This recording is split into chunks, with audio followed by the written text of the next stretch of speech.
ঝোপঝাড় এবং আগাছার পিছনে লুকিয়ে ছিল এই মাইল ফলকটি। দেখুন কিভাবে উদ্ধার করলাম। লতাপাতা আর ঝোপঝাড়ে প্রায় মাইল ফলকটি হারিয়ে গিয়েছে। তাই আমাদের ছোট্ট একটা উদ্যোগ, এই কাজটি একটু হলেও ড্রাইভার ভাইদের উপকারে আসবে। আসসালামু আলাইকুম, সবাই কেমন আছেন?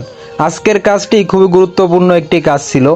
এই জায়গাটার দিকে প্রথমে তাকালে বোঝাই যায় না যে এখানে একটা গুরুত্বপূর্ণ সড়ক চিত্র আছে। চারপাশে লতাপাতা এবং আগাছার কারণে মাইল ফলকটি প্রায় হারিয়ে গিয়েছে। একটা মাইল ফলক শুধুমাত্র পাথর বা সাইনবোর্ড নয়, এটা পথ চলতে সাহায্য করে, দূরত্বর হিসাব দেয় আর অনেক মানুষের যাত্রায় গুরুত্বপূর্ণ ভূমিকা হয়ে দাঁড়ায়। নিজের দায়িত্ববোধ থেকে এই কাজটি করার ছোট্ট একটা চেষ্টা। চারপাশের আগাছা পরিষ্কার করে এই জায়গাটা সুন্দর ও পরিচ্ছন্ন করা, আগাছা ও লতাপাতা এবং ময়লা পরিষ্কার করে মাইল ফলকটি আবারও সবার সামনে দৃশ্যমান করে তোলার চেষ্টা করছি। কাজটি দেখতে খুবই সহজ মনে হচ্ছে, কিন্তু রোদ, কাটা এবং ঘন আগাছার ভিতরে দাঁড়িয়ে কাজটি করা মোটেও সহজ ছিল না আমাদের। তবুও একটা কথা মনে রাখলে কষ্টটা আর কষ্ট মনে হয় না।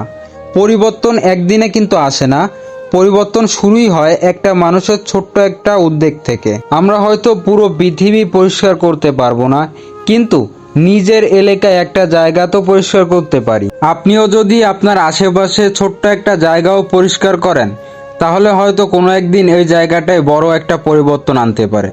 একটা কথা মনে রাখবেন, দেশটা আমাদের, আপনার, আমাদের সবার, আর সাজিয়ে গুছিয়ে রাখার দায়িত্বটাও কিন্তু আমাদের। আগে যেখানে সবুজ আগাছার আড়ালে মাইল ফলকটি পড়েছিল, আবারও সবার সামনে দৃশ্যমান হয়ে উঠল। এটাই আজকে আমাদের ছোট্ট সফলতা।